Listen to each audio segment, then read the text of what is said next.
औज़ुबिल्लाहिमिनश्शैतानिर्रजीम बिस्मिल्लाहिर्रहमानिर्रहीम।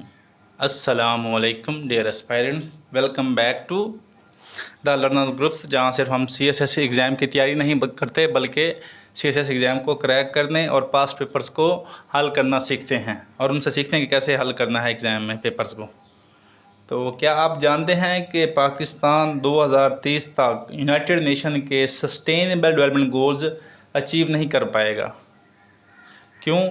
इसका जवाब किसी सियासत या एक माशत में नहीं बल्कि हमारे ब्रेन ड्रेन में छुपा है। जब हमारी एलीट यूथ और टॉप माइंड्स अपने मुल्क को छोड़कर भागते रहेंगे,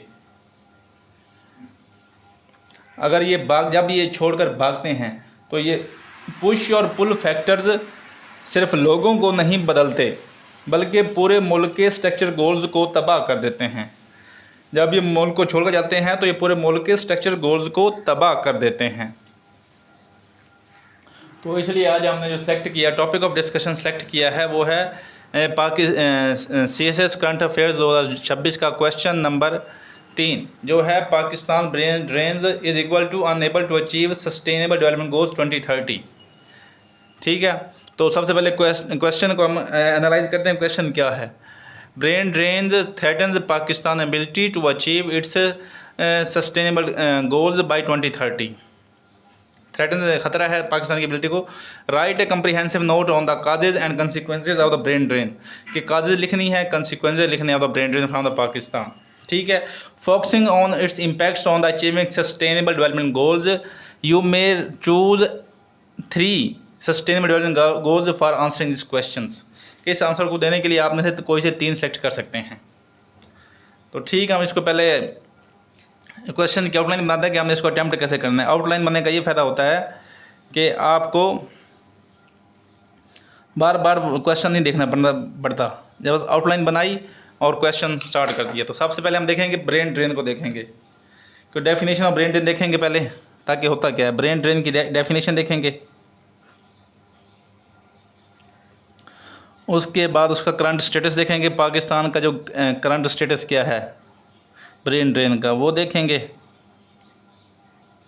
उसके बाद देखेंगे, उसने पूछा है कि पहले तो उसका जो क्वेश्चन है हमने वो पहले बना दिया कि पहले ब्रेन ड्रेन की डेफिनेशन कर दी और उसके बाद करंट स्टेटस बता दिया कि पाकिस्तान ब्रेन ड्रेन के हद तक पाकिस्तान को नुकसान पहुंचा रहा है, थ्रेटन कर रहा है, ख़तरनाक है। उसके बाद देखेंगे, वो कहता है comprehensive note on the causes, और फिर उसके बाद लिखेंगे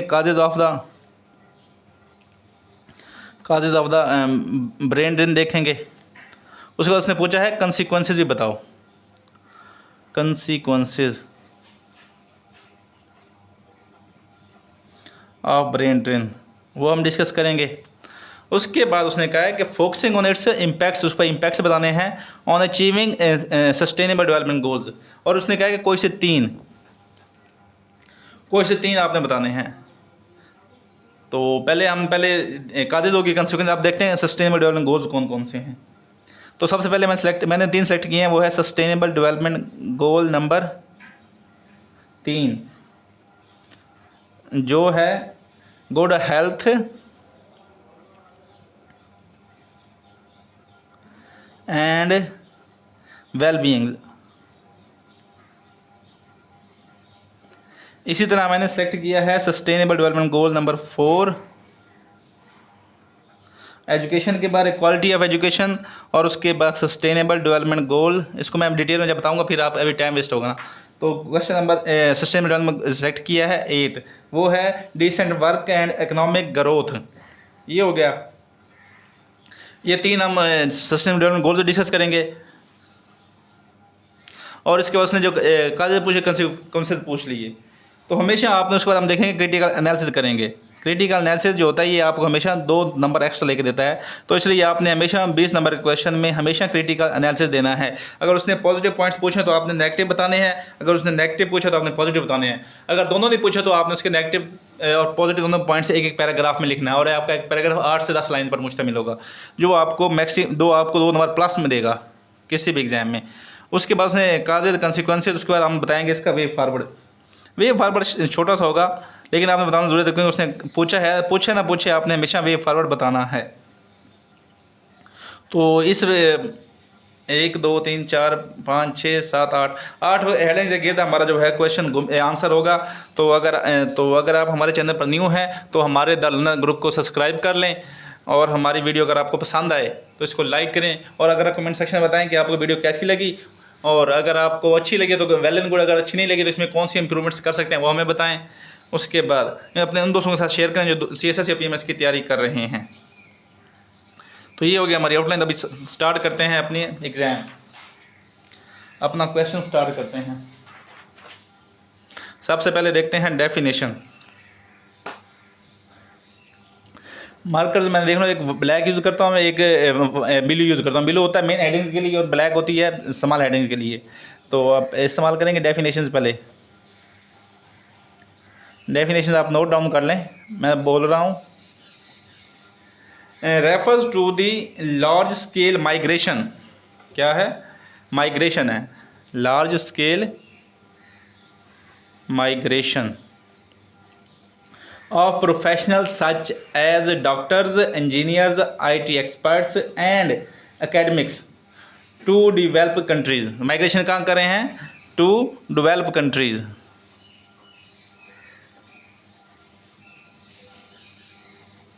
In search of better opportunities, wages and living conditions.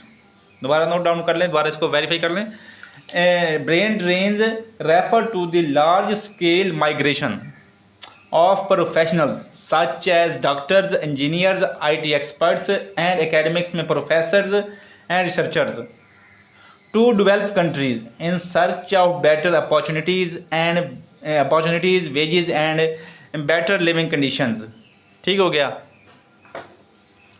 मैं डेफिनेशन में देखते हैं करंट स्टेटस क्या है। करंट स्टेटस मैंने बताया था ताकि आपको एक फैक्ट हो जाए।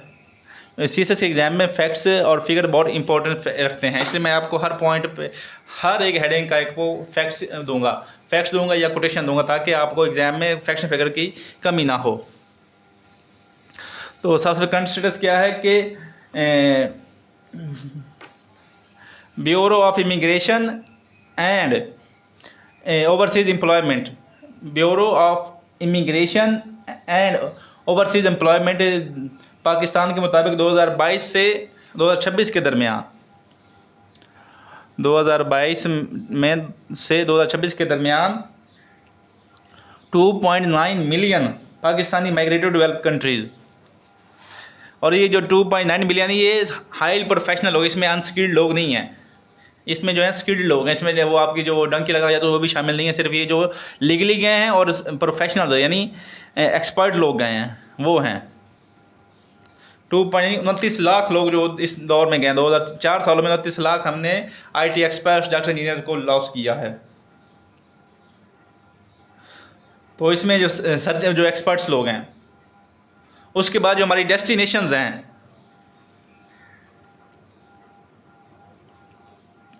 हमारी जो डेस्टिनेशंस है में वो हैं GCC यानी गल्फ़ कॉपरेशन काउंसिल में जो है हमारे पास सऊदी अरेबिया है, ओमान है, UAE है, कतर है, कुवैत है, उनमें जा रहे हैं। उसके बाद यूरोप जा रहे हैं, ये GCC में जा रहे हैं बेटर सैलरीज़ के लिए। यूरोप और नॉर्थ अमेरिका, ऑस्ट्रेलिया वगैरह जा रहे हैं बेटर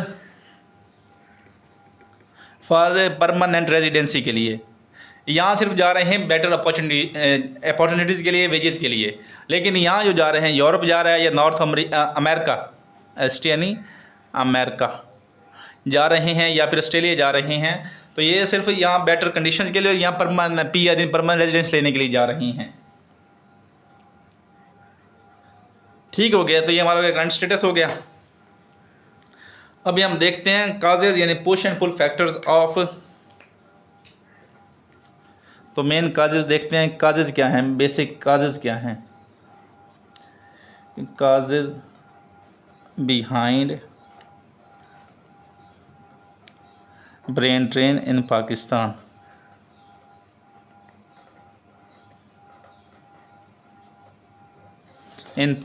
तो सबसे पहले जो मेन काज है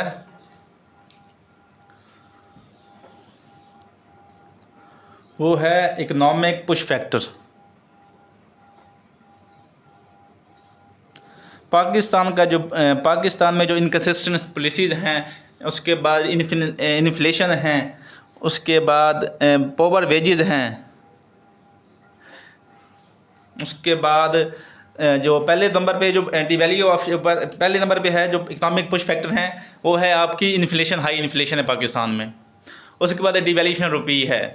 नंबर 3 लोअर वेजेस हैं। ये 3 फैक्टर्स हैं जो पाकिस्तानी एक्सपर्ट्स को करती हैं कि हम यहाँ नहीं बल्कि वहाँ जाएंगे। 3 फैक्टर दोबारा लिख लें, डिवैल्यूएशन ऑफ रुपीज़, उसके बाद lower wages, number 3 high inflation. उसके बाद no government long term policies to sustain, यार उस पर कम्पिटिटिव सैलरीज नहीं है।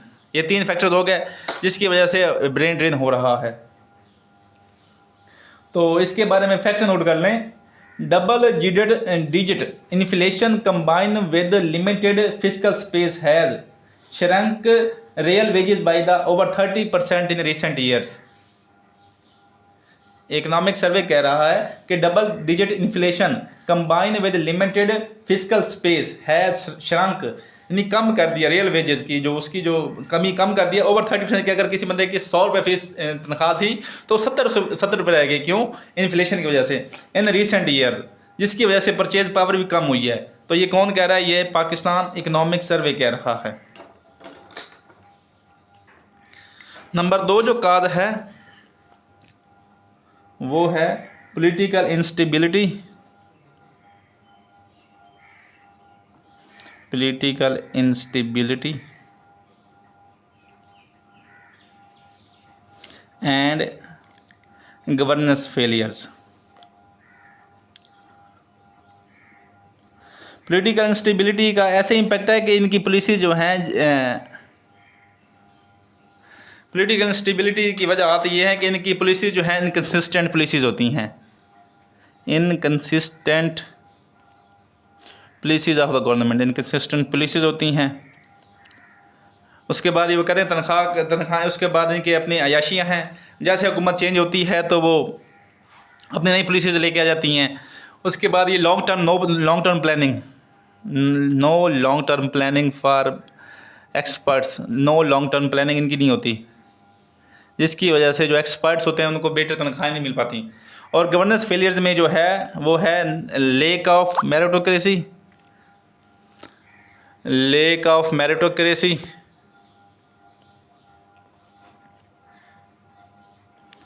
मेरिटोक्रेसी प्लस नेपोटिज्म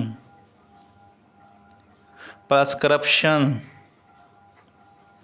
उसके बाद जब कोई अपॉइंटमेंट होती है तो उसमें लेक ऑफ ट्रांसपेरेंसी, रिक्रूटमेंट जब होती है किसी एक्सपर्ट्स की तो उसमें लेक ऑफ ट्रांसपेरेंसी होती है, जिसकी वजह से उनका इसके ऊपर यकीन नहीं रहता।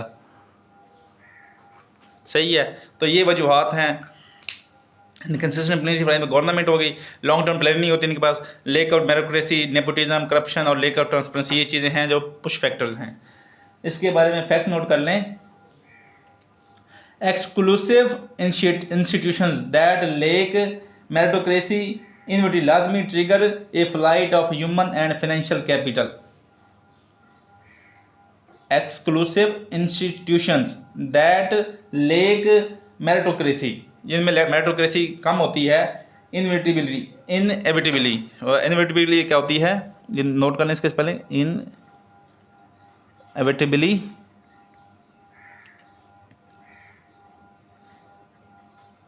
एबिलिटी के लाजमी है कि trigger a flight of humans and financial capital. और ये कौन कह रहा है? ये नेशन फील्ड का वो कह रहा है, ऑथर उसका नाम है ड्रोन, नाम लिख लें, ड्रोन ऐसे मोगलो इसने कही है। क्या कही है? Exclusive institutions that lacks meritocracy inevitably trigger a flight of humans and financial capital. उसके बाद नंबर 3 जो काज है वो है poor research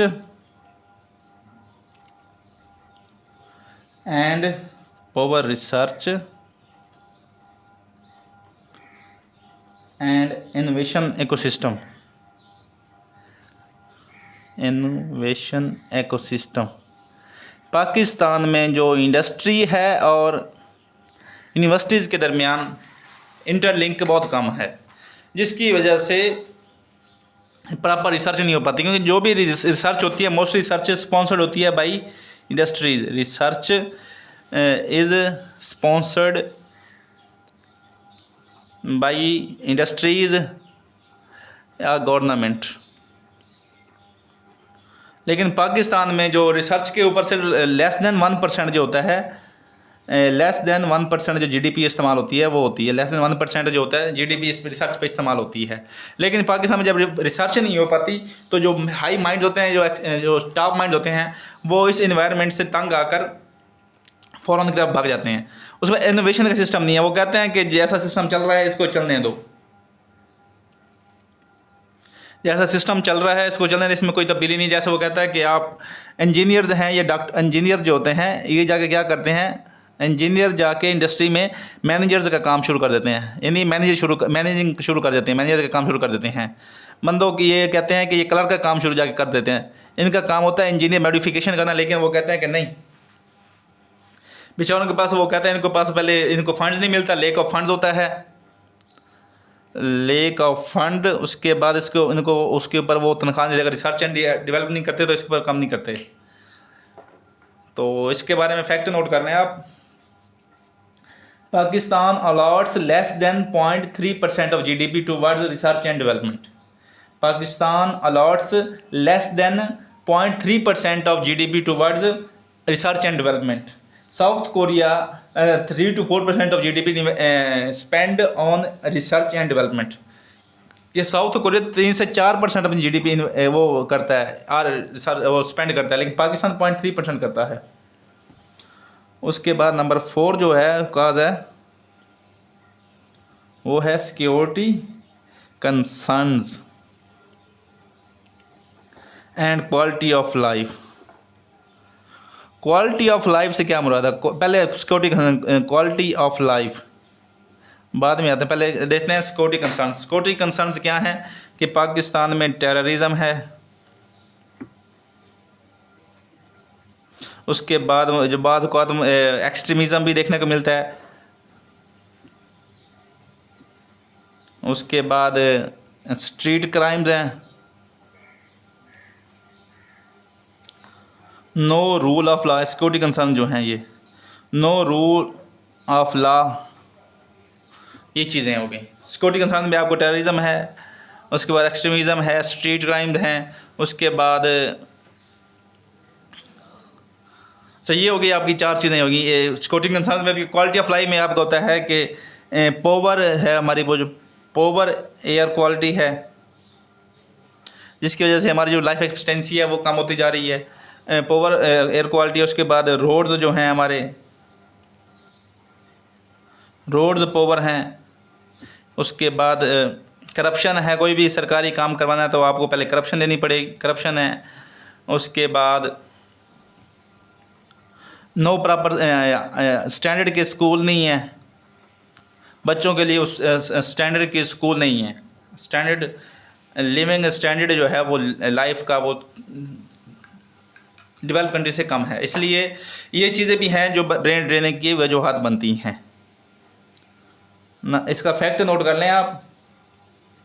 the aggressive exodus of over 5,000 Pakistani doctors to UK and Gulf countries in recent year is having documented as a flight from unsafe working environment, lack of workplace security and poor health care setup।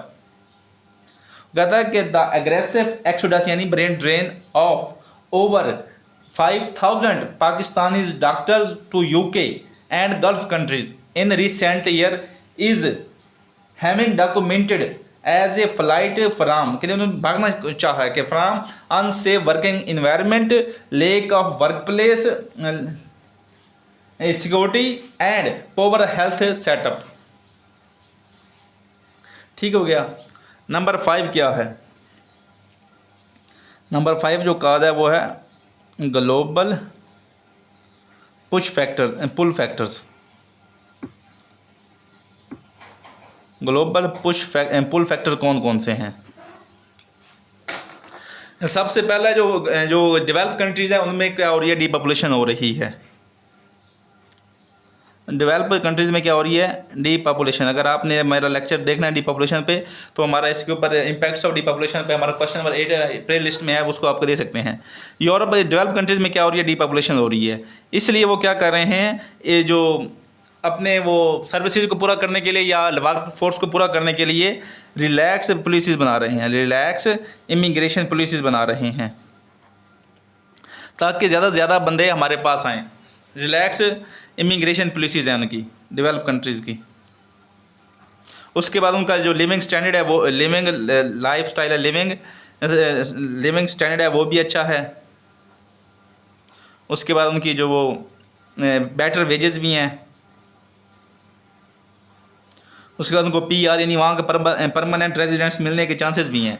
तो इसलिए ये पुल factors हैं Pakistanis के लिए। किन के लिए, Pakistanis के लिए, ताकि ये ब्रेन ड्रेन के लिए इजीली मान जाते हैं। क्या क्या हैं इनकी, relax immigration policies, better high living standard, उसके बाद better wages and permanent residence की वो उनकी ऑफर्स भी होती हैं। तो इसलिए पाकिस्तान जा रहा है। तो ये 4-5 वजूहत होगी। तो इसके बारे में फैक्ट नोट कर लें। The UK's national health system health and care worker visa and the UAE golden visa programmes act as a powerful institutional pull factors for brain drain. कहता है यूकेज नेशनल हेल्थ सिस्टम्स का जो health है और care worker visa and the UAE golden visa programmes act as a powerful institutional pull factors for brain drain from Pakistan. ठीक हो गया, ये काजेज होगी। अभी हम देखते हैं इसके कंसिक्वेंसेस।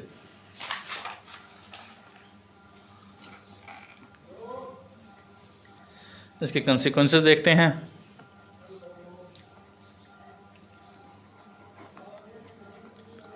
कंसिक्वेंसेस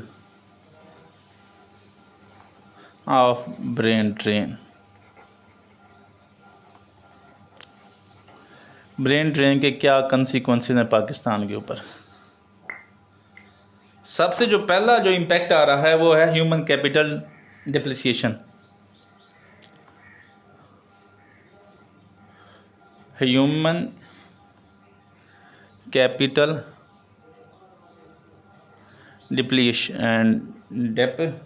डिप्लीशंस।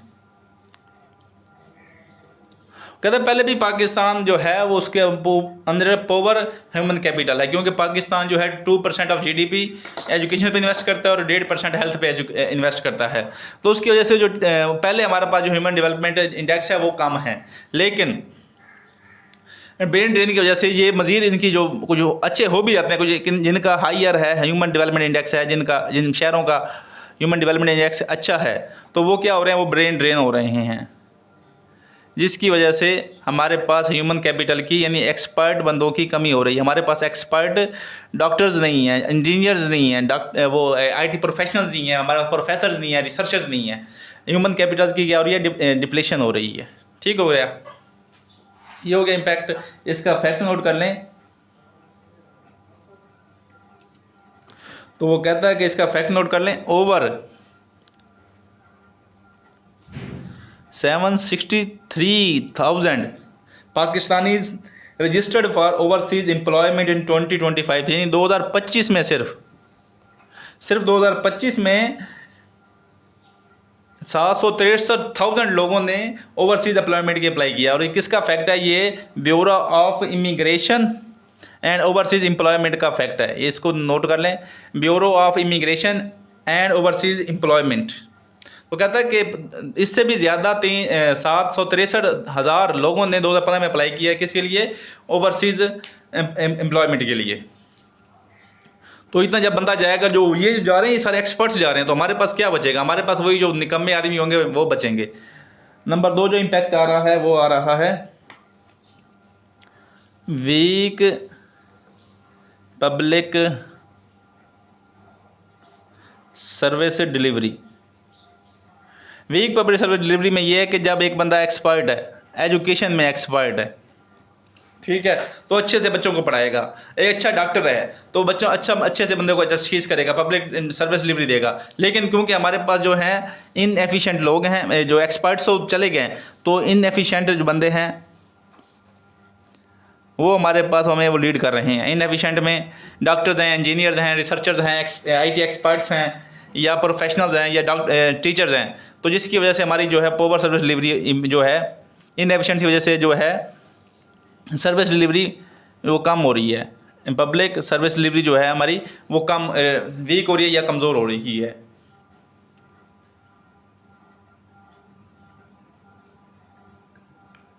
तो इसके बारे में फैक्ट नोट कर लें। ए 20 इतने percent spike nurse migration alongside with the एक्सो यानी immigration of thousand of specialised physician has critically paralyse the rural health care facilities and public hospitals in Pakistan. कि इतने परसेंट जो है स्पाइक आया, इतने परसेंट लोगों ने क्या किया, बाहर जाने की कोशिश की। इसमें नर्सेज भी हैं, नर्सेज पर फिजिशियन एक्सपर्ट स्पेशलाइज्ड फिजिशियंस भी हैं,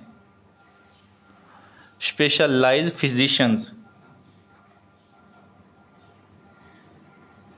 इन्होंने क्या किया, ये इमिग्रेशन हो गए हैं। इमिग्रेशन हैज़ क्रिटिकली पैरालाइज, इन्होंने फिर क्या किया, पैरालाइज कर दिया rural health care facilities. Rural जो है देहातों में रूरल हेल्थ केयर फैसिलिटीज़ के पहले तो वहाँ पहले भी कहना वो कहते हैं स्टाफ की कमी होती है, अंडर स्टाफ होते हैं। लेकिन जब ये इतने परसेंट जो लोग बाहर गए हैं, तो जिसकी वजह से रूरल हेल्थ केयर फैसिलिटीज़ में वो पैरालाइज हो गए हैं और वो तबाह कर दिया, पैरालाइज।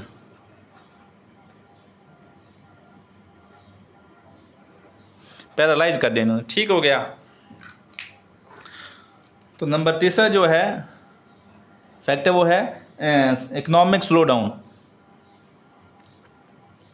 इकोनॉमिक स्लो डाउन किस तरह हो रहा है कि किसी भी मुल्क की इकॉनमी तब स्टेबल होती है जब उसकी एक्सपोर्ट्स हाई हों, एक्सपोर्ट्स ज़्यादा हों और इंपोर्ट्स जो हों वो कम हों। तो पाकिस्तान के बाद जब अच्छे एक्सपोर्ट्स क्या क्या हो सकती हैं, एक्सपोर्ट्स हमारी मैन्युफैक्चरिंग हो सकती है, मैन्युफैक्चरिंग प्रोडक्ट्स हो सकते हैं। उसके बाद एग्रीकल्चर सेक्टर हो सकता है। उसके बाद आईटी सोर्स हम कर सकते हैं, आईटी सोर्स कर सकते हैं हम, आईटी सोर्स एक्सेट्रा।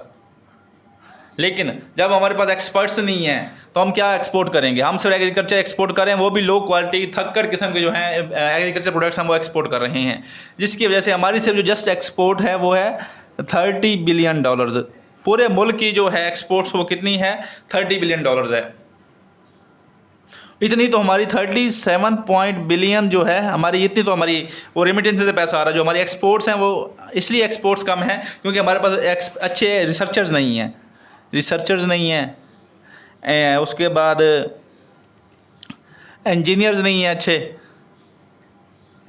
उसके बाद वो प्रोफेशनल्स नहीं हैं और इनोवेटर्स नहीं हैं, जिसकी वजह से हमारी एक्सपोर्ट्स कम हो रही हैं और हमारा इकोनॉमिक स्लो डाउन जा रहा है। इसलिए हमारी जीडीपी ज़ीरो अच्छी नहीं हो, खास नहीं चल पा रही।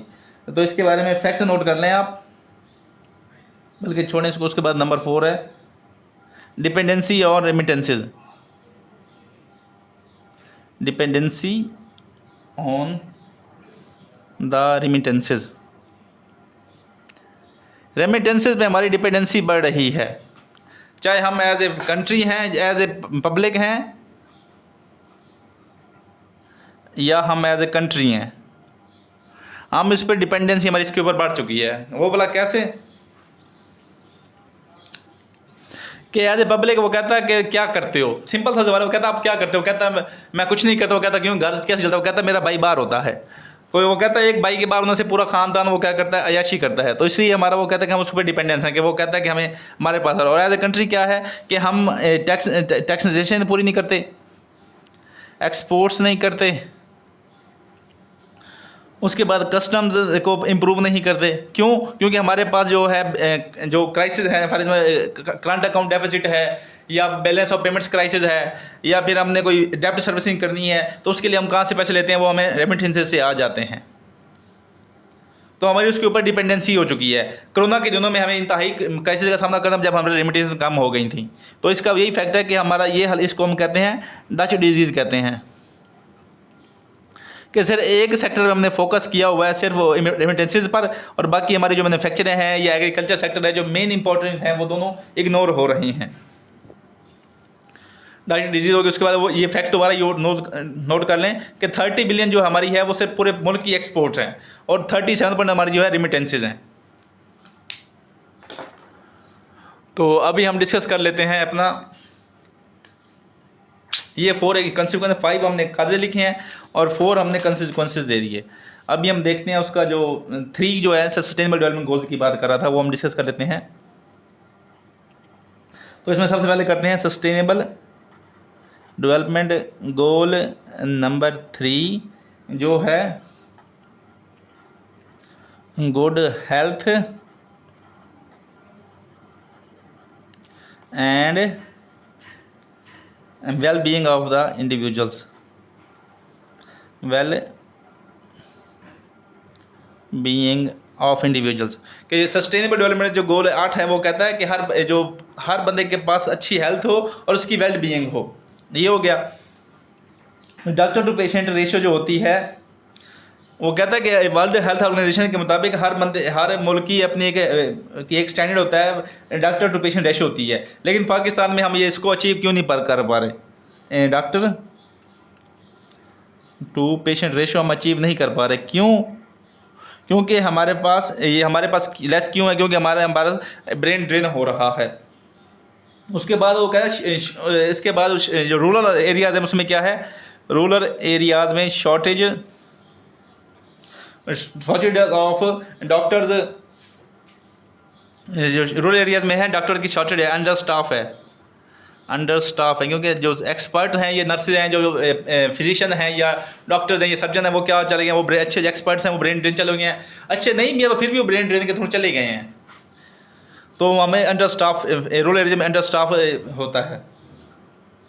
उसके बाद जो है हमारा पाकिस्तान क्या हाल है, इसका इम्पैक्ट है कि हम unable to handle any health crisis. या कोई भी अगर हेल्थ क्राइसिस आ जाए तो उसके लिए हम इतना ज़्यादा प्रिपेयर्ड क्यों नहीं है? क्योंकि हमारे पास डॉक्टर्स भी नहीं है, नर्सेज भी नहीं है, फिजिशियंस भी नहीं है, पैरामेडिकल स्टाफ भी नहीं है, क्योंकि सारा तो हम जो एक्सपर्ट है वो ब्रेन ड्रेन हो रहा है।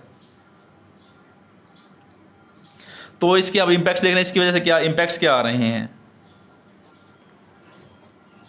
पाकिस्तान में वो कहता है कि मोर्टेलिटी रेट और इनफर्टिलिटी रेट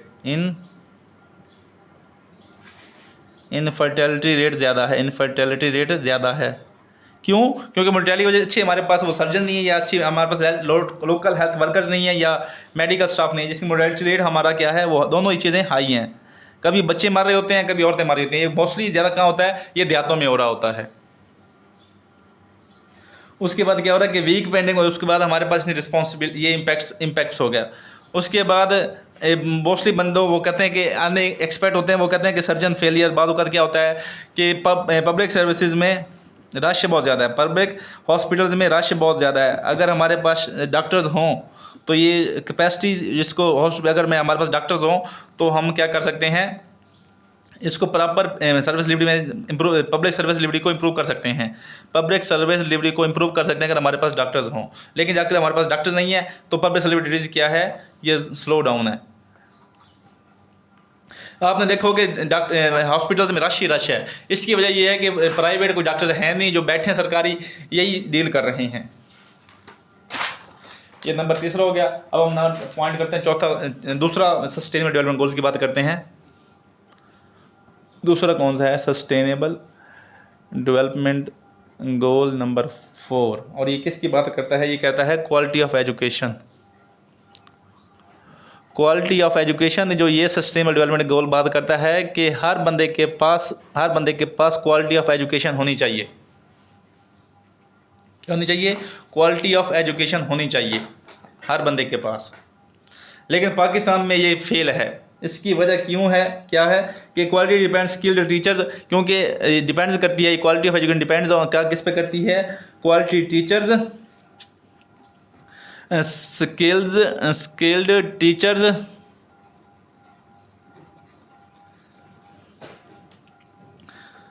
एंड रिसर्चर्स या प्रोफेसर्स लैब अटेंडेंट्स जो आपको लैब्स वगैरह कराते हैं, इन पे डिपेंडेंस करती हैं। रिसर्चर्स हो, टीचर्स हो, उसके प्रोफेसर्स हैं, लेक्चर्स हैं, इन पे डिपेंड करती है। लेकिन पाकिस्तान में क्या है कि ये सारे जो हैं ये तो उड़ गए हैं, ब्रेन ड्रेन हो चुके हैं, ठीक है। तो जिसकी वजह से हमारा जो है, इनकी वजह से हमारा जो है जो इकोनॉमिक जो क्वालिटी ऑफ एजुकेशन है वो थोड़ा है, क्वालिटी ऑफ एजुकेशन जो पाकिस्तान में है वो डाउन है। तो वीक रिसर्च आउटपुट है, जिसकी वजह से हमारी जो सबसे इसके इम्पैक्ट्स देख नोट डाउन करें, इम्पैक्ट्स क्या हो रहे हैं जब ये ब्रेन ड्रेन हो रहा है। तो हमारे पास जो है वीक रिसर्चेज होते हैं, रिसर्चर जो है वीक रिसर्च आउटपुट है, क्योंकि हमारे पास एक्सपर्ट्स तो हैं नहीं, जो हैं वो वो कहते हैं इनएफिशिएंट हैं या अनकेपेबल हैं। तो हमारे पास जो रिसर्च आउटपुट होती है वो वीक आती है। उसके बाद उसके बाद हमारे पास इनोवेशन नहीं है। इनोवेशन क्यों नहीं है, क्योंकि हमारे जो अच्छे माइंड्स हैं वो भी तो एक्सपोर्ट्स हो गए हैं, यानी वो ब्रेन ड्रेन हो चुके हैं। तो इसकी वजह से जो हमारी पाकिस्तान जो पोवर रिसर्च आउटपुट की वजह से पाकिस्तान की जो ग्लोबल रैंकिंग है, रैंकिंग जो यूनिवर्सिटी की रैंकिंग है, रैंकिंग ऑफ पाक यूनिवर्सिटीज़, वो हमेशा नीचे रही है, बिलो। पाकिस्तान की टॉप 5 यूनिवर्सिटी वर्ल्ड की यूनिवर्सिटी में कोई यूनिवर्सिटी नहीं है। कभी बाज़ औक़ात हर साल में कभी एक यूनिवर्सिटी आ जाती है, कभी क़ायद आज़म यूनिवर्सिटी आ जाती है, या फिर वो प्यास आ जाती है, या कभी वो यूईटी आ जाती है। ये अंडर 500 के अंडर एक आध दफ़ा आती हैं, इनमें कोई भी पाकिस्तान की यूनिवर्सिटी रैंकिंग नहीं है। पाकिस्तान के अंदर टॉप यूनिवर्सिटीज़, टॉप 500 में पाकिस्तान की यूनिवर्सिटीज़ नहीं हैं। उसके बाद जब कहता है कि हमारे पास जो क्वालिटी ऑफ एजुकेशन नहीं है, तो उसके बाद हमारा जो ह्यूमन कैपिटल है, एजुकेशन अच्छी नहीं है, अच्छे टीचर्स नहीं है, अच्छे रिसर्चर्स नहीं है, अच्छे प्रोफेसर नहीं है, तो क्या है हमारा जो ह्यूमन कैपिटल है, अगर हम इन्वेस्टमेंट कर भी दें इसमें, तो ह्यूमन कैपिटल जो है वो हमारा डाउन ग्रेड है, इंडेक्स वो नीचे डाउन है। उसके बाद नंबर 5 जो तीसरा जो क्वालिटी उसने कहा था 3 करने हैं सस्टेनेबल डेवलपमेंट गोल, तो हमारा तीसरा है वो है नंबर 8 सस्टेनेबल डेवलपमेंट नंबर 8। और ये किसके बारे में है, ये कहता है डिसेंट वर्क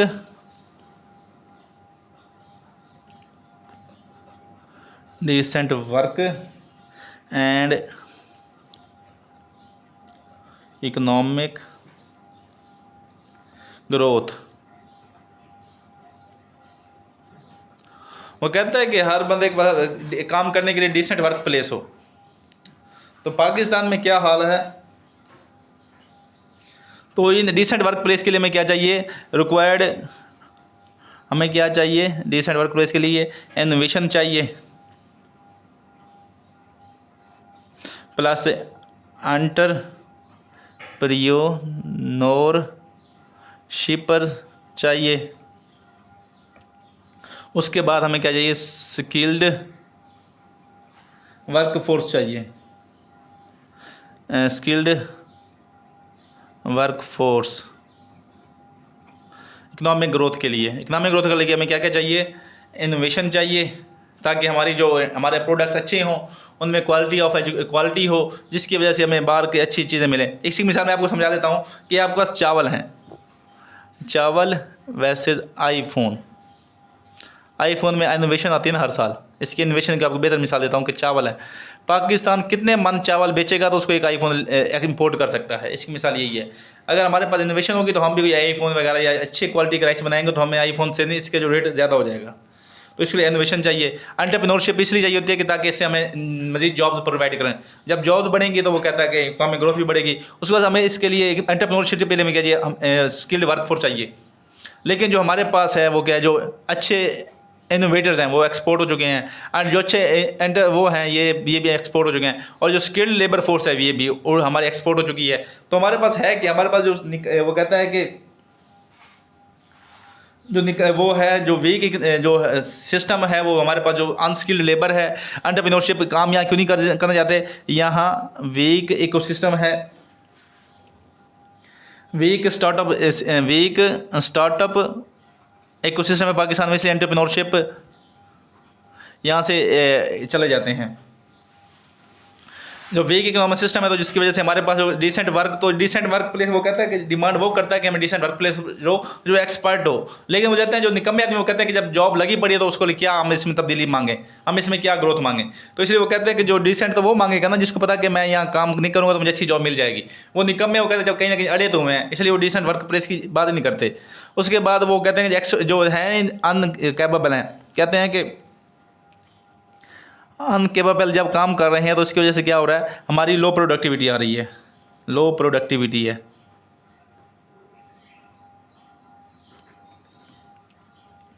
लो प्रोडक्टिविटी है। उसके बाद इकोनॉमिक डाइवर्सिफिकेशन हमारे पास नहीं है, हमारे पास इकोनॉमिक लिमिटेड डाइवर्सिफिकेशन है। इकोनॉमिक डाइवर्सिफिकेशन हमारे पास जो सिर्फ मोस्टली एक्सपोर्ट है वो हम क्या करते हैं, वो टेक्सटाइल करते हैं। अभी तक हमने कोई गाड़ियाँ एक्सपोर्ट नहीं करते, सोलर पैनल एक्सपोर्ट नहीं करते, बैटरियाँ एक्सपोर्ट नहीं करते, टायर्स तक यहाँ तक हम कुछ भी एक्सपोर्ट, हमारा जो मैक्सिमम जो एक्सपोर्ट है डाइवर्सिफिकेशन लिमिटेड हमारे पास। हम किया हमने सिर्फ एक्सपोर्ट से करते हैं, वो हमारी टेक्सटाइल जाती है। वो भी पहले हम कटन इम्पोर्ट करते हैं कि हमारी एग्रीकल्चर अच्छी नहीं है, हम पहले कटन इम्पोर्ट करते हैं फिर एक्सपोर्ट करते हैं। उसके बाद नंबर, तो हमारी जिसकी वजह से स्टैगनेंट जीडीपी ग्रोथ है, जीडीपी ग्रोथ हमारी इससे रुकी हुई है। हम क्या ग्रोथ करेंगे जब हमारे पास कुछ भी नहीं है, इसलिए हम अचीव नहीं कर पा रहे। ब्रेन ड्रेन के ये हमारे पास ऊपर इम्पैक्ट्स आ रहे हैं। ये 4 पॉइंट्स हो गए। अभी हम करते हैं क्रिटिकल एनालिसिस। क्रिटिकल एनालिसिस ये फ़ायदा होता है कि आप वो कहता है कि हमने सिर्फ नेगेटिव बातें की हैं, अब इसकी हम पॉजिटिव बातें करेंगे। ब्रेन ड्रेन की उसने कहा सिर्फ नेगेटिव बातें की हैं, अभी हम इसकी बात करेंगे पॉजिटिव बातें करेंगे। क्रिटिकल एनालिसिस का सबसे पहला जो अपने पॉजिटिव पॉइंट लिखना है वो है रिमिटेंसेज जो हैं हमारी, वो क्या करती हैं, remittances strengthens foreign exchange reserve of Pakistan. जो लिमिटेंसेज होती हैं अगर ये हमारे पास ना है तो हम फिर एक्स्ट्रा लोन लेंगे, जब वो हम डेब्ट ट्रैप में फंस सकते हैं। जब हमारे पास रिमिटेंसेज आती हैं तो हम वो किससे बैलेंस ऑफ पेमेंट्स करते हैं, करंट अकाउंट डेफिसिट फिल करते हैं, उसके बाद जो फिजिकल डेफिसिट होता है उसको पूरा करते हैं, और जो हमने इंपोर्ट्स करते हैं उनके लिए हम उनकी पेमेंट्स करते हैं फॉरेन एक्सचेंज रिजर्व के थ्रू। और ये किसके थ्रू मजबूत होते हैं, रेमिटेंसेज के थ्रू प्रूव होते हैं। तो रेमिटेंसेज पॉजिटिव पॉइंट है। नंबर दूसरा पॉइंट है डायस्पोरा नेटवर्क। उसके बाद जो हमारे बंदे जो बाहर गए हुए हैं उनके बाहर के कंटेक्ट्स बनते हैं। अगर वहाँ से ये क्या में लेके आते हैं, ये फॉरेन डायरेक्ट इन्वेस्टमेंट लेके आते हैं। अगर इनके अच्छे लिंक्स हों तो वहाँ से ये फॉरेन डायरेक्ट इन्वेस्टमेंट लेके आते हैं। अच्छी वो कहते हैं जो उनके लोगों का है वो लिविंग स्टैंडर्ड इम्प्रूव करते हैं, अपने ख़ानदान का वो कहते हैं लिविंग स्टैंडर्ड इम्प्रूव करते हैं। उसके बाद होती है अपने इलाके के और मज़ीद बंदों को भी बाहर मंगवाते हैं ताकि उनको भी अच्छे से अच्छी तनख्वाह मिल सके। नंबर तीसरा होता है, क्या होता है, नॉलेज ट्रांसफ़र। नॉलेज ट्रांसफ़र कैसे होता है, जो हमारे बाहर ब्रेन ड्रेन हुआ वो एक्सपर्ट गए हैं, वो रिसर्चर्स गए हुए हैं, वो वहाँ से अच्छा वो कहते हैं नॉलेज सीख के आते हैं, अच्छा नॉलेज सीख के आते हैं, अच्छा एक्सपीरियंसेस लेके आते हैं। उसका हैवी को उसके ऊपर वो कहते हैं कि हाई स्किल्स सीख के आते हैं, हाई स्किल्स सीख के आते हैं। उसके बाद वो वहाँ से इन्वेस्टमेंट तो लेके आते हैं, उसके बाद हाई स्किल्स लेके आते हैं, एक्सपीरियंस लेके आते हैं। उसके बाद ये बंदों को ट्रेनिंग करवा सकते हैं। यहाँ पाकिस्तान में भी इनोवेशन वहाँ से वो जो चीज़ सीख के आते हैं यहाँ इनोवेशन कर सकते हैं, या इवन कि यहाँ रिवर्स इंजीनियरिंग कर सकते हैं, रिवर्स इंजीनियरिंग कर सकते हैं। चाइना ने यही कुछ किया, रिवर्स इंजीनियरिंग के थ्रू उन्होंने अपना इतनी बड़ी वो कहते हैं कि कंपटीशन इंडिया के खिलाफ, अमेरिका के खिलाफ कायम की है। तो ये रिवर्स इंजीनियरिंग भी कर सकते हैं। और उसके बाद वहाँ से ये आईटी हब्स वगैरह जो है वहाँ की बेसिक सीख के आके यहाँ आके इम्प्लीमेंट कर सकते हैं, आईटी हब्स वगैरह आके बना सकते हैं। इसकी एग्जांपल आपको देता हूँ। India utilise their tech diaspora, यानी जो उन्होंने अपने टेक डायस्पोरा होता है जो बाहर होते हैं लोग, diaspora in Silicon Valley to build their domestic IT giants in Bangalore tech hub highly successful है। वो कहता है India utilise their tech diaspora in Silicon Valley, उन्होंने यूटिलाइज किया है to build their domestic IT giants Bangalore tech hub highly successful हो रहा है। ये क्रिटिकल एनालिसिस हो गया, यानी 3 हमने पॉजिटिव पॉइंट्स बता दिए, 5 हमने काजेज बचाई हैं, 4 कंसिक्वेंसेस बताए हैं, 3 वो बताए हैं क्या कहते हैं सस्टेनेबल डेवलपमेंट गोल्स बताए हैं, इम्पैक्ट्स ब्रेन ड्रेन का। उसके बाद हमने 3 उसके क्रिटिकल एनालिसिस पॉइंट्स बता दिए हैं। अभी हम डिस्कस करते हैं वे फॉरवर्ड। वे फॉरवर्ड क्या होता है, उसने पूछा नहीं कुछ, हम फिर भी बताएंगे वे फॉरवर्ड, क्योंकि उसने जब भी ऐसा कोई क्वेश्चन आए वो पूछे ना पूछे, आपने अगर हमेशा वे फॉरवर्ड बताना है। वे फॉरवर्ड वो आपको डायरेक्ट मांगता नहीं, लेकिन वो हम देना होता है, क्योंकि उसने पहले काजल कौन से पूछ ली हैं। वे फॉरवर्ड में सबसे पहला जो है वो कहता है कि इकोनॉमिक, वो कहता है कि इसको अगर हमने ब्रेन ड्रेन को रोकना है तो हमें इकोनॉमिक इंसेंटिव्स शुरू करने चाहिए। इंसेंटिव्स क्या होता है, इकोनॉमिक इंसेंटिव्स के पुश फैक्टर्स है ना, तो इसके लिए हमें क्या करना चाहिए कि कम्पिटिटिव सैलरी देनी चाहिए, कम्पिटिटिव सैलरीज देनी चाहिए, कम्पिटिटिव वेजेस देनी चाहिए हमें हाई स्किल्ड लोगों को, ठीक है। तो उनको कम्पिटिटिव सैलरीज देनी चाहिए। उसके बाद उनको वो इंसेंटिव्स यानी जो दूसरे कंपनसेशन होती हैं, कंपनसेशन होती हैं, जैसे गाड़ी दे दो उनको पहले, जैसे कार्स हैं वो दे दो, हाउसेस दे दो कॉलोनीज़ में। उसके बाद उनको बच्चों को स्कूल्स वगैरह दे दो, जिसकी वजह से वो है कि जो हमारा ब्रेन ड्रेन है वो नहीं होगा। नंबर 2 जो पॉइंट है वो है इंस्टीट्यूशनल रिफॉर्म्स लेके आओ। इंस्टीट्यूशनल रिफॉर्म लेके आओ। इंस्टीट्यूशनल रिफॉर्म्स ये है कि पाकिस्तान को जब तक बच्चों को यकीन नहीं होगा कि हमारी कदर, हमारी जो रिक्रूटमेंट हो रही है वो करप्शन के बगैर हो रही है, नहीं होती, तब तक इनमें यकीन नहीं आएगा। जब तक कहेगा कि, तो इसको क्या करें, इंस्टीट्यूशन में मेरिटोक्रेसी को प्रमोट करें, मेरिटोक्रेसी को प्रमोट करें। जब मेरिटोक्रेसी को प्रमोट करेंगे तो वो आवाम वो कहेगी या अपने आप को सिक्योर्ड समझेगी कि हमारी बगैर करप्शन के भी अपॉइंटमेंट हो सकती है, तो इसलिए वो फिर पाकिस्तान में रहकर काम करना चाहेंगे। उसके बाद ट्रांसपेरेंसी को इंश्योर करें कि जो अपॉइंटमेंट हो, कि सारा काम डिजिटल हो, तो वो कहते हैं कि जब वो उनको पता हो कि मेरे इतने नंबर आए, मेरा पेपर चेकिंग वगैरह जैसे हम बोर्ड में चेक करते हैं, हमें ही पता हो जब भी अपॉइंटमेंट हो, तो जब ऐसी किस्म होगा तो फिर आवाम हमारी बाहर नहीं जाएगी, बल्कि पाकिस्तान में रहकर काम करना अपने आप को पसंद करेगी। नंबर 3 पॉइंट है वो है investment in research and development. Investment in research and development. Pakistan को चाहिए कि HEC का बजट बढ़ाए। HEC जो वो 0.3% जो हम R&D पे लगाते हैं, 0.3% ऑफ GDP जो हम लगाते हैं, इसको हमने बढ़ाना चाहिए। इसको हमने क्या करना है, इसको बूस्ट करना चाहिए ताकि इनको प्रॉपर इकोसिस्टम मिल सके। रिसर्च इकोसिस्टम को इनहेंस करना चाहिए, इकोसिस्टम में मिल सके, ताकि जो हमारे प्रोफेशनल्स हैं वो बाहर जाके काम ना करें, बल्कि यहीं रिसर्च करें और यहीं हमारा इकोसिस्टम में रहकर हमारे जो आउटपुट हो बेटर रिजल्ट लेके आएँ। और पाकिस्तान में रहकर ना कि ये जो बाहर जाके उनके लिए काम करते हैं, ये पाकिस्तान के लिए काम करें। तो इसके लिए हम अच्छे इकोसिस्टम बनाएं, इनका फंड R&D बजट बढ़ाएं।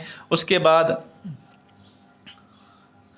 लिंक क्रिएट करें, link between industry and university के दरमियान एक इंडस्ट्री और यूनिवर्सिटी के अंदर वो कहते हैं कि वो लिंक क्रिएट करें, मजबूत करें, इसको लिंक को मजबूत करें, इन्हेंस करें इंडस्ट्री एंड यूनिवर्सिटी, ताकि जो इंडस्ट्री को मसाइल वो यूनिवर्सिटी से बात करो, यूनिवर्सिटी उसके ऊपर रिसर्च एंड डेवलपमेंट करे और इसके प्रॉपर इसका सोल्यूशन निकाले। और ये इंडस्ट्री जो है ये इसको स्पॉन्सर करे, कुछ गवर्नमेंट स्पॉन्सर करे, कुछ इंडस्ट्री स्पॉन्सर करे, जिसकी वजह से हम बेहतर कर सकते हैं। नंबर 4 जो है वो कहता है diaspora engagement. Diaspora engagement, government Pakistan को शॉर्ट टर्म कहता है कि डायस्पोरा को कनेक्ट करना चाहिए। कोई यहाँ के वो ये जो डायस्पोरा अगर वहाँ सेटल हो चुके हैं तो ये क्या करें कि उनको शॉर्ट टर्म वीज़ा दें, शॉर्ट टर्म वीज़ा दें कि ताकि वो आके कि 3 मिनट का इनको अच्छी इनको सैलरी दें, इनको अच्छा इनिशिएटिव दें। इसके ज़रिए वो क्या करें, 3 मंथ का मिनिमम 3 मंथ का हो कि यहाँ आके वो इनको ट्रेन करें, इनको आके ट्रेन करें, जो पाकिस्तान में जो लोकल है इनको ट्रेनिंग करें, इनको ट्रेनिंग प्रोवाइड करें, उनको स्किल्स दें, कि रिसर्च और डेवलपमेंट आपने कैसे करनी है, और इनको आके सिखा के जाएँ, इनको रिवर्स इंजीनियरिंग के बारे में बता के जाएँ। जैसे डॉक्टर अब्दुल कदीर खान साहब सीख के आए थे वहाँ से, और इन्होंने आके पाकिस्तान में आके किया था, एटॉमिक बम बनाया था। तो इस तरह इनको भी चाहिए कि शॉर्ट टर्म में आए, हमें जो हमारे पाकिस्तानी जो अनस्किल्ड यानी जो कम स्किल्ड हैं उनकी ट्रेनिंग करें, उनमें स्किल्स बूस्ट करें, इस तरह का काम करना चाहिए। और नंबर 5 जो है इम्प्रूव गवर्नेंस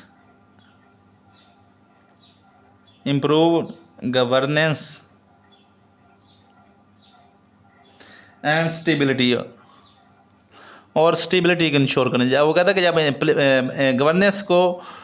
गवर्नेंस में क्या गुड गवर्नेंस की कौन कौन सी चीज़ें हैं। गुड गवर्नेंस के लिए मैंने आपको बताया था, गुड गवर्नेंस में जो है वो आपकी ट्रांसपेरेंसी है, अकाउंटेबिलिटी है, रूल ऑफ लॉ है, उसके बाद रिस्पॉन्सिवनेस है, इनको इंश्योर करें। उसके बाद वो कहते हैं पॉलिटिकल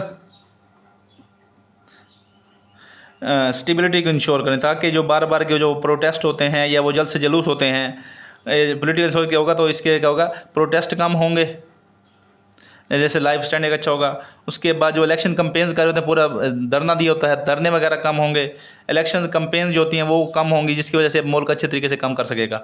इन दोनों को काम करने चाहिए। उसके बाद दोबारा देख लें, इनको इंप्रूव करना चाहिए, ट्रांसपेरेंसी को इंप्रूव करें, अकाउंटेबिलिटी मैकेनिज्म को मजबूत करें, रूल ऑफ लॉ को इंश्योर करें, अदालती सिस्टम पे जो एक्स्ट्रा लोड है उसको कम करें, और उसके बाद जो है रिस्पॉन्सिबल हों, जो लोग हों वो रिस्पॉन्सिबल गवर्नमेंट हो। नंबर 6 जो पॉइंट है वो है प्रमोट पब्लिक प्राइवेट पार्टनरशिप, कि पाकिस्तान को चाहिए कि जो हमारे पास हाई किस्म के अच्छे ब्रेन्स हैं उनको ड्रेन होने से बचाने के लिए हमें पब्लिक प्राइवेट पार्टनरशिप करनी होगी, कि उनको प्रॉपर आईटी हब्स बना के दें। आईटी हब्स चाहे हमें पब्लिक प्राइवेट पार्टनरशिप भी करनी पड़ेगी, उसके लिए बनाना चाहिए। उसके लिए हमें अच्छे इंजीनियर्स के लिए, रिसर्चर्स के लिए हमें प्रॉपर वो देना चाहिए। रिसर्चर्स के लिए हमें अच्छी जॉब्स दें, अच्छा उनको मटेरियल दें, उनको फंडिंग करें, उन रिसर्च के लिए फंड्स इम्प्रूव करें, फंड्स को बूस्ट करें। उसके बाद बायोटेक्नोलॉजी है, ताकि हमारी एग्रीकल्चर जो सेक्टर है उसको हम बूस्ट कर सकें। बायोटेक्नोलॉजी है उसके लिए प्रॉपर लैब्स बनाएं, ठीक है, ताकि हमारी जो है इसमें वो कहते हैं पब्लिक प्राइवेट पार्टनरशिप ज़रूरी है, क्योंकि ना अकेले प्राइवेट सेटअप कर सकता है क्योंकि पैसा ज़्यादा लगता है, ना ही गवर्नमेंट कर सकता है, ना प्राइवेट कर सकता है। इसके लिए आपस में पब्लिक प्राइवेट पार्टनरशिप करके ये बनाएं। आईटी हब्स हैं, चाहे रिसर्चर फंड्स हैं, उनको बनाएं, या फिर बायोटेक्नोलॉजी लैब अच्छी बनाएं, ठीक है। तो इस तरह करना चाहिए। तो कहता है इसके बारे में फैक्ट नोट कर लें। आखिरी फैक्ट है और आखिरी पॉइंट है कि साउथ कोरिया इकनॉमिक मिरेकल, जो साउथ कोरिया में जो इकनॉमिक जो बूस्ट है, ये मिरेकल आई है, was provided by the state collaborating with private partnership to create massive high tech employment framework, के हाई टेक जो फ्रेमवर्क एम्प्लॉयमेंट क्रिएट की जाए। हाई टेक एम्प्लॉयमेंट फ्रेमवर्क जो साउथ कोरिया में क्रिएट किया गया था वो पब्लिक प्राइवेट पार्टनरशिप के ज़रिए किया गया था। तो पाकिस्तान को भी इसलिए इसके ऊपर काम करना चाहिए। जो हाई टेक एम्प्लॉयमेंट फ्रेमवर्क है ये भी पब्लिक प्राइवेट पाकिस्तान को करना चाहिए। तो ये किसने इम्प्लीमेंट किया था? ये साउथ कोरिया ने भी इस्तेमाल किया था। तो ये था हमारा आज का लेक्चर। इसमें हमने सब कुछ एक्सप्लेन कर लिया जो हमारे क्वेश्चन पेपर की डिमांड थी। तो मैं उम्मीद करता हूँ कि आपको मेरा लेक्चर पसंद आया। अगर पसंद आ जाए तो इसको लाइक करें, अपने दोस्तों के साथ शेयर करें और कमेंट सेक्शन में बताएं आपको कैसे लगा और कौन से पॉइंट की समझ नहीं है तो उसको मज़ीद वेरी आपको इम्प्रूव करके कमेंट सेक्शन में उसका जवाब दूँगा। तो वीडियो देखने के लिए शुक्रिया। वस्सलाम।